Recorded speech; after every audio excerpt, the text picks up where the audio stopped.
করে নেওয়া হয় নগদ টাকা, স্বর্ণালংকার সহ বাড়িতে থাকা বিভিন্ন আসবাবপত্র। বাড়ির মালিক ছুটে আসলে তার উপর হামলা চালানো হয় ধারালো অস্ত্র দিয়ে।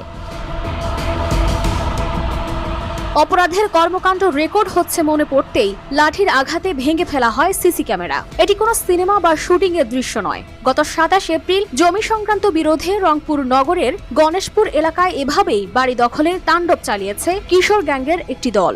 আমার ছেলে জমি বিক্রি করতে পুকুরে, আর ওরা এই বাড়ি দখল করে। ওই জমি না নিয়ে এই জমির দাগ তুলে গেছে, নিয়ে এখন এই বাড়ি ওরা চায়। সবাই নামা ছড়ে গেছে। ওই সময় ছেলেবেলে কিছু গুন্ডে পান্ডা হায়ার করে আনছে। সাম্প্রতিক সময়ে অপরাধ জগতের এক ভয়ঙ্কর আতঙ্কের নাম কিশোর গ্যাং। নানা অপরাধমূলক কর্মকাণ্ডে যা রীতিমতো ভয়াবহ আকার ধারণ করেছে। তবে সময়ের সঙ্গে পাল্টে যাচ্ছে অপরাধের ধরন। এরই মধ্যে রংপুরে হঠাৎ বেড়েছে সংঘবদ্ধ কিশোর গ্যাংয়ের উপদ্রব। সিসিটিভি ফুটেজে দেখা যায় এ মারধর ও লুটপাটের চিত্র। শুরুতে বাড়িতে ঢুকে কিশোর গ্যাংয়ের কয়েকজন সদস্য, যাদের হাতে ছিল লোহার শাবল, চাপাতি, বাঁশ, খুর, লোহার পাইপ সহ দেশীয় অস্ত্র। দরজা ভেঙে ভাঙচুর ও বাড়ির সদস্যদের করা হয় মারধর। বাধা দিতে গেলে ধারালো চাকু দিয়ে আঘাত করা হয় বাড়ির মালিক ফরহাদ হোসেনকে। পরে স্থানীয়রা উদ্ধার করে নিয়ে যান হাসপাতালে।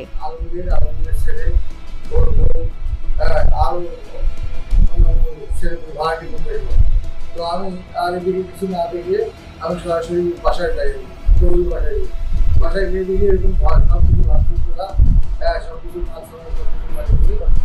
তো আমি ঠিক করে আমার ওখানে আমি একটা প্রতি পাই, ওটা দিয়ে গিয়ে আমাকে ওরা আবার উল্টা পাল্টা আমাকে ওরা এখানে আমার ঘাট করে আমি আমাকে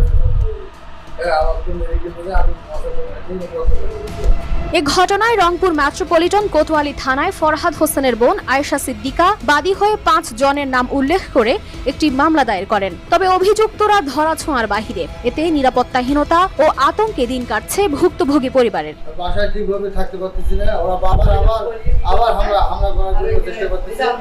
আমাদের কোনো নিরাপত্তা নেই।